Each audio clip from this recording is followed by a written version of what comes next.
good day, everybody. Thanks for joining us. We're going to talk about, well, exactly what the title of the program talks about, SAR decision-making and documentation. I encourage you, as Sam did as well, to submit questions during the course of the program. You don't need to wait until the break. I also encourage you to make notes on the materials. You'll notice that there are two sets of materials. There's the slides, which basically I will use as mile markers during the presentation, so either one of us can look up and see exactly where we are.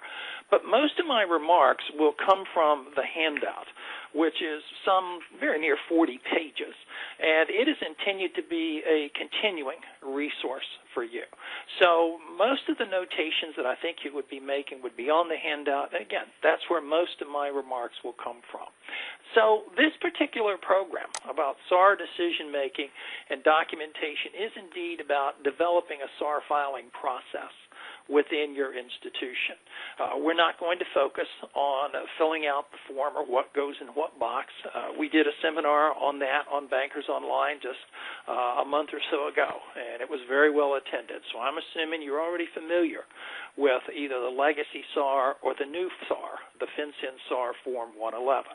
But what we want to talk about is, again, putting together that process where suspicious activity does not go unrecognized in your institution, and when it is recognized, your institution responds appropriately.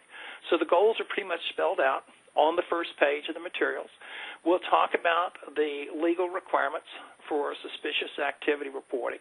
We're talking about training employees to recognize suspicious activity.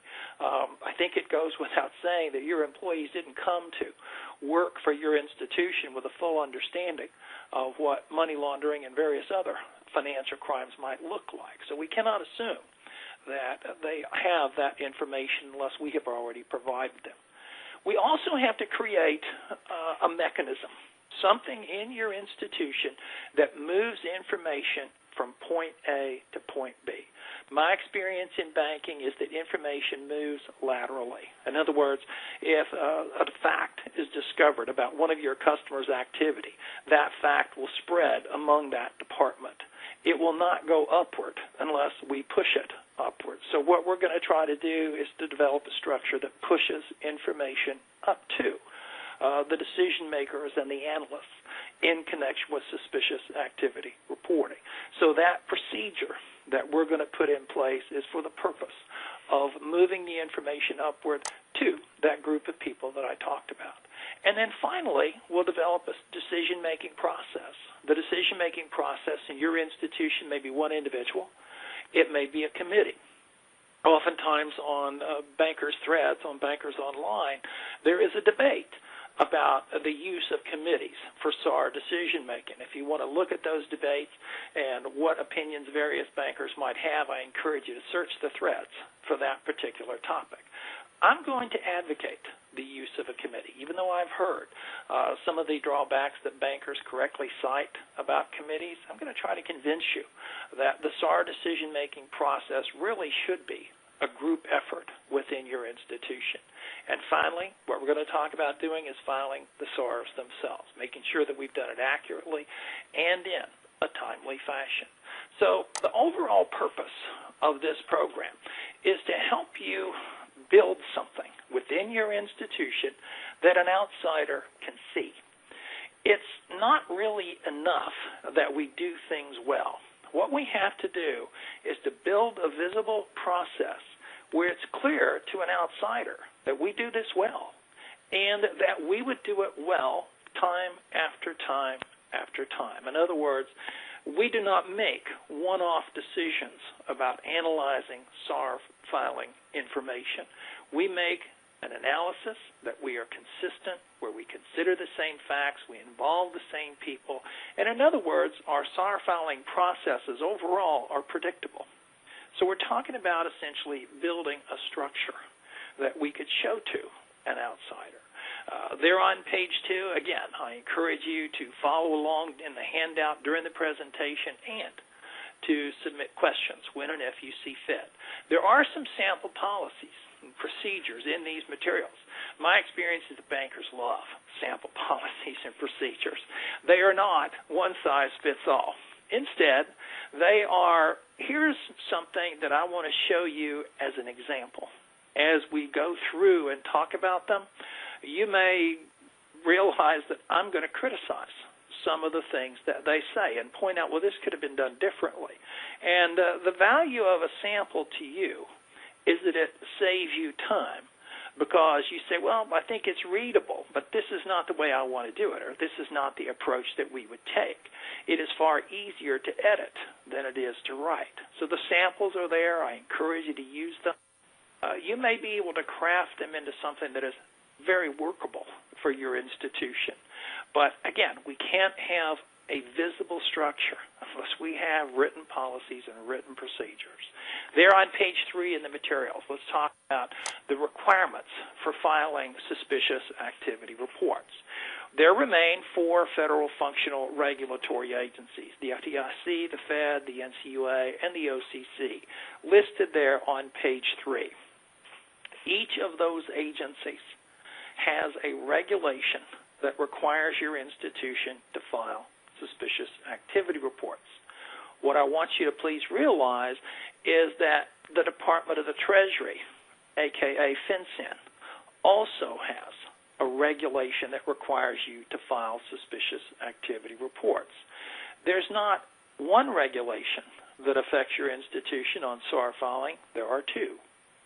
The overall requirements, if you look at the 2 regulations that affect your institution together, they are depicted there at the bottom of page 3. These are the so-called SAR filing triggers that would require your institution to file a suspicious activity report. Now, I cannot stress enough, these triggers are a combination of the 2 regulations, and I'll pick them apart in just a little bit, but I want you to know that the requirements of both regulations are reflected here in this list on page 3. So the first thing that we would have to report would be money laundering or violations of the Bank Secrecy Act if there's more than $5,000 involved. Most common violation of the Bank Secrecy Act is structuring a transaction to avoid the filing of a currency transaction report. Another common violation would be a money service business that is not registered as required by the Bank Secrecy Act.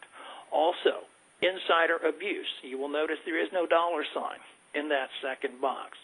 Anytime we have an insider is simply described as somebody who works for your institution, then in that circumstance, we have the responsibility to file a suspicious activity report without regard to the dollar amount involved if that insider abuses his or her position. The other 2 filing triggers essentially turn on whether or not we can identify a suspect. If we have a suspect, the filing threshold is $5,000 or more. If we do not have a suspect, the filing threshold jumps up to $25,000. If you think about it, it makes perfect sense. What good is a database full of suspicious activity reports when we don't even have a suggestion as to who it was who might have carried out the suspicious activity? So again, the 2 regulations combine one another. Focus on filing requirements in these 4 circumstances. Now, go to page 4, please. I want to pull the 2 regulations apart. The Treasury regulation, aka the Bank Secrecy Act regulation, is focused entirely on money laundering or BSA violations. In other words, the 3 filing triggers, insider abuse, and the 2 that deal with whether or not we have a suspect, those are not from the Department of the Treasury. Those are not from the Bank Secrecy Act. They are tightly focused on the things that you would expect the Department of the Treasury to be focused on. Violations of the Bank Secrecy Act, money laundering violations, money laundering activity, more accurately. So the Treasury is pretty tightly focused on that sort of activity, and it is the regulators that add 3 of the 4 triggers for your SAR filing responsibilities. One thing I specifically want to draw to your attention in the middle of page 4 is at the bottom of the first italicized paragraph at the top of that page. Circle 3 little I. This is what I have always referred to as the elastic clause.